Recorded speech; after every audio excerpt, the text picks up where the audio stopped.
Hey, I'm Dirty Dan and welcome back to Greasy Boy Customs. Today we're talking about buying your first MIG welder and things that you may want to look out for before you make that purchase, and also some other things that you may not have thought about that you're going to need associated with your first welder. Let's get started. First, let's talk about the actual welder itself. Now, what do you need in your shop?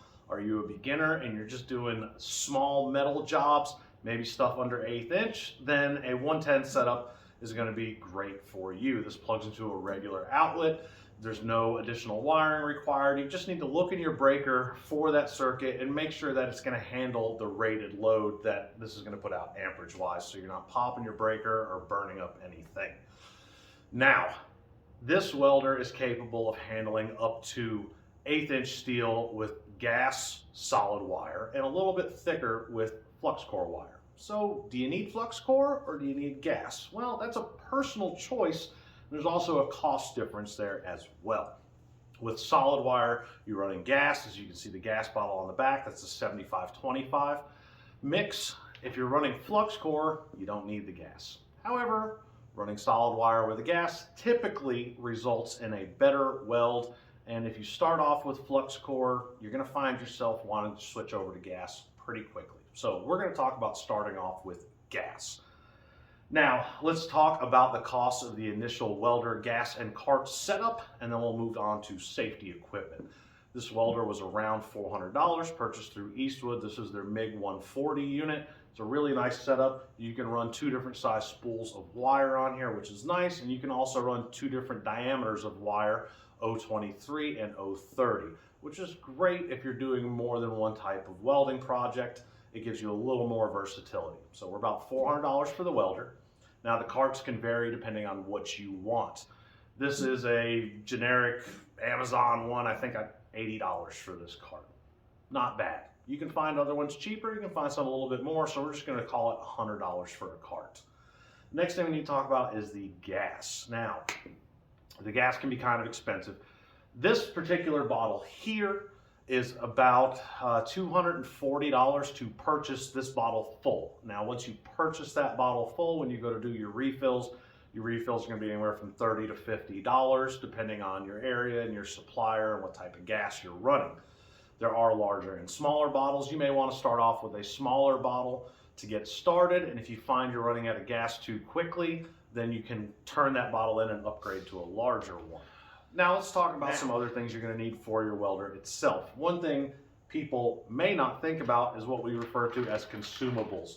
Consumables are all of the items that you're going to change on a regular basis while using your welder. This kit is from Yes Welder, and it was about $25, and it comes with all the various things you need to service your MIG gun. Now you have all of your tips right there, and they come in different sizes. Make sure you're using the right size associated with the wire diameter that you're using. Typically it's stamped on the piece itself.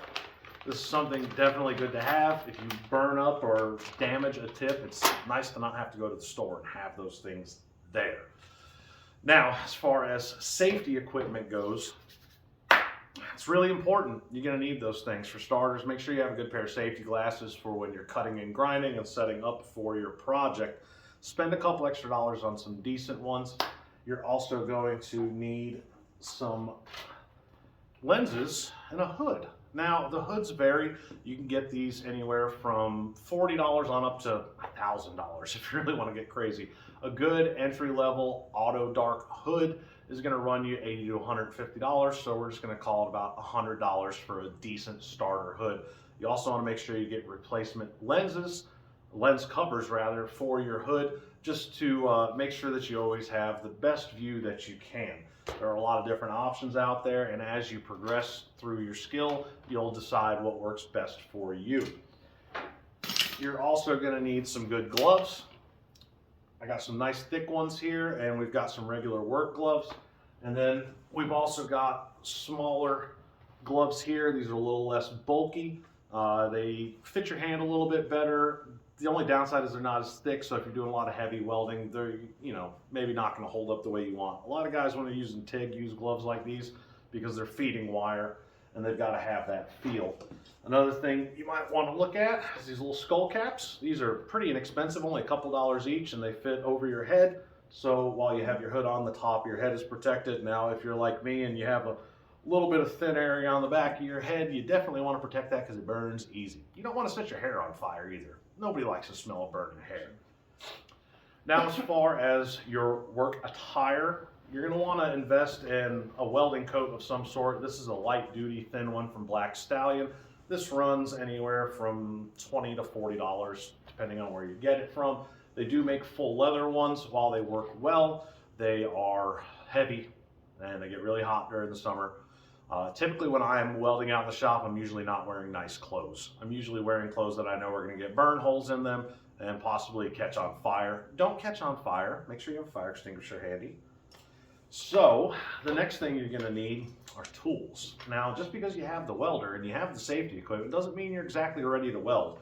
As far as your wire brushes go, you want to get several different types. They have different bristles, materials. They have different sizes and shapes. You want to make sure you have a dedicated set for each type of material you're working on. If you're doing stainless, regular steel, and aluminum, you want to make sure you have 3 sets of brushes and not cross them, contaminate them. You want to keep them dedicated for that style of material.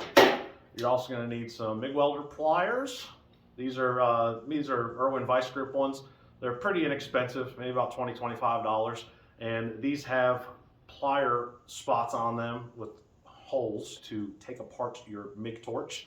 They also have cutters so you can cut your wire, and these ends here work really good for either just regular pliers or cleaning out the tip of your gun. You're also going to need some sort of clamps. Now, you don't need to buy these exactly. These are Irwin Vice Grip ones, are a little more on the expensive side, but they work well. And you're going to spend anywhere from $50 to $150 getting a beginner set of clamps. Super handy to have, really important. Another thing is make sure you have a dedicated work area. You want to make sure that you're not working around anything flammable, and you want to make sure that the surface you're working with is pretty level so your project will turn out level as well. Now, a lot of people do use wooden workbenches when they're doing these kind of things at home. Just be very aware of the heat, and where you're putting things, you can still catch your bench on fire. All right, we're getting very near the end. The last couple things you're going to need are some measuring devices. Good tape measure, speed square or a framing square. Super nice to have. Straight rules as well. You're going to need some metal cutting hand shears. Now, there are different options out there. They have sets that are specifically designed for left and right hand cuts, as well as straight cuts like these. If you just want to get a set of the straight ones to start out, it's a good entry-level option. Now, you're also going to need some writing utensils like a soapstone pen or a permanent marker or a paint pen. Those all work very well.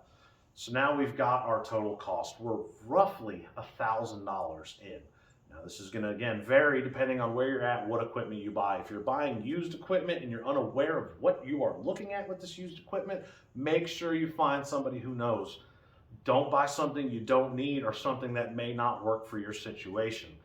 Spend the time. There's lots of videos on YouTube and there's lots of written reviews. You can really gauge it out by those and get an accurate idea of what you're looking for.